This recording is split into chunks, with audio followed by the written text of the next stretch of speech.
Context کا جاننا قرآن مجید کے سیاق میں انتہائی ضروری ہوتا ہے. یعنی یہ جاننا کس ڈگر پہ بات چلی آ رہی ہے. پیچھے نوح علیہ السلام کا ذکر گزرا ہے. ثم انشأنا من بعدہم قرنا آخری، پھر اس کے ان کے بعد ہم نے ایک دوسری سنگت پیدا فرمائی. اب یہ دیکھنا یہ ہے کہ وہ جن کے بعد کہاں ہے ان کا مفہوم کیا تھا. حضرت نوح علیہ السلام نے جس قوم کے سامنے یہ بات رکھی کہ میں تمہاری طرف پیغمبر بن کے آیا ہوں، وَلَقَدْ أَرْسَلْنَا نُوحًا إِلَىٰ قَوْمِهِ فَقَالَ يَا قَوْمِ اعْبُدُوا اللَّهَ مَا لَكُم مِّنْ إِلَٰهٍ غَيْرُهُ أَفَلَا تَتَّقُونَ. نوح علیہ السلام نے بھی یہی نعرہ لگایا کہ میں تمہاری طرف رسول بن کر کے آیا ہوں اور ایک بڑا بے ضرر پیغام ہے، وہ یہ کہ ایک ہی ذات ہے جو پوجے جانے کی ہے، سبحان اللہ سبحان اللہ، اس کے بغیر کوئی معبود برحق نہیں ہے. تو کیا تم ڈرتے نہیں ہو؟ یہ جو کچھ کر رہے ہو اس کی تو سزا ہونے والی ہے. یہ ہائیلی کلپیبل ایکشن ہے، انتہائی قابل مواخذہ بات ہے جو تم کر رہے ہو. اس فقال الملأ، سرداروں ہی نے کہا. اب ذرا دیکھیں جو قاعدہ علم تفسیر کا وہ یہ ہے کہ جس وقت حکم کسی وصف پر مرتب ہو تو اس وصف کا مادہ اشتقاق علت حکم ہوتا ہے.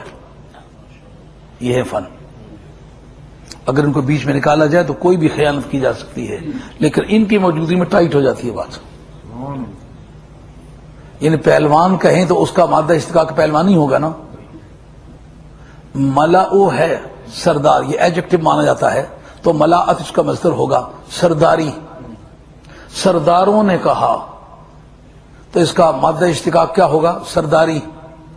یعنی آگے جو کچھ انہوں نے قول کیا ہے ان کے قول میں سرداری کو علت کی حیثیت سے دخل ہے.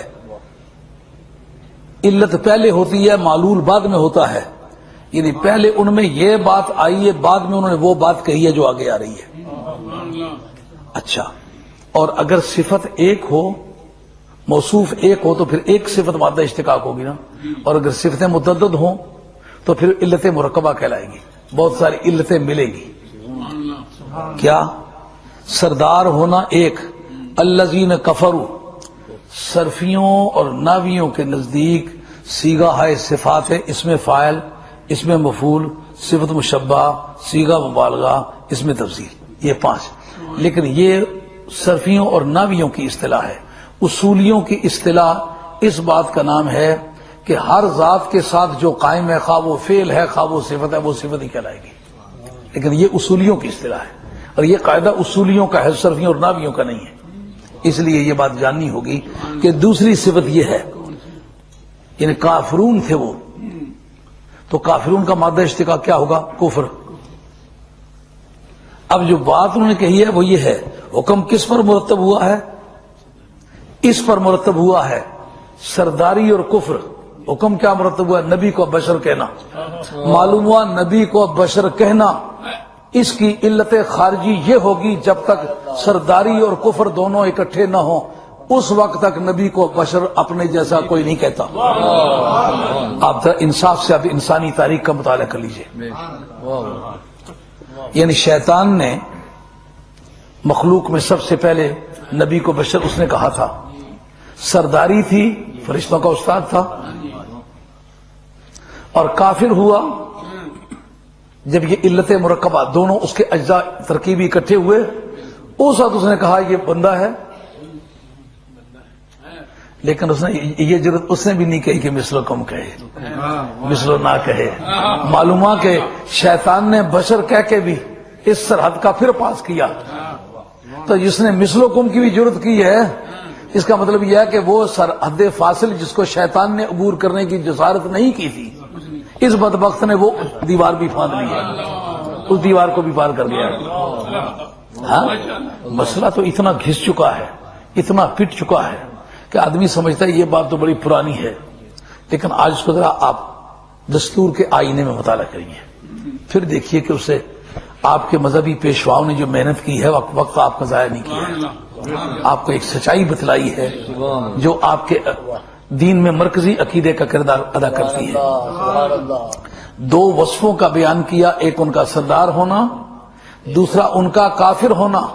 اس کے بعد کہا، ابھی یہ بعد میں کہہ دیتے کہ وہ کافر ہو گئے، کہتے ہیں کہ یہ کہنے سے کافر ہونا یہ الگ مسئلہ ہے، اس میں یہ ہے کہ کفر اور سرداری پہلے نہ آئے تو بشر نبی کو کہتا ہی کوئی نہیں ہے۔ آج پوری دنیا میں دیکھ لیں، دنیا میں جن بادشاہتوں نے، جن کنگڈمز نے، جن حکومتوں نے نبی کو اپنے جیسا بشر کہا، دنیا کی امیر ترین قومیں ہیں۔ اب یہ کہ کوئی اپنے آپ کو کافر نہ سمجھے، نصارہ نے کب اپنے آپ کو کافر سمجھا ہے؟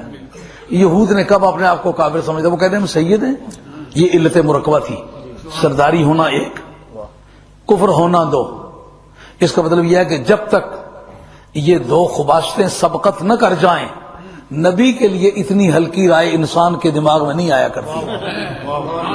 پہلے یہ دو باتیں اس میں پائی جاتی ہیں، بعد میں اس کی سوچ میں نبی کے لیے یہ حقیر کلمات آتے ہیں۔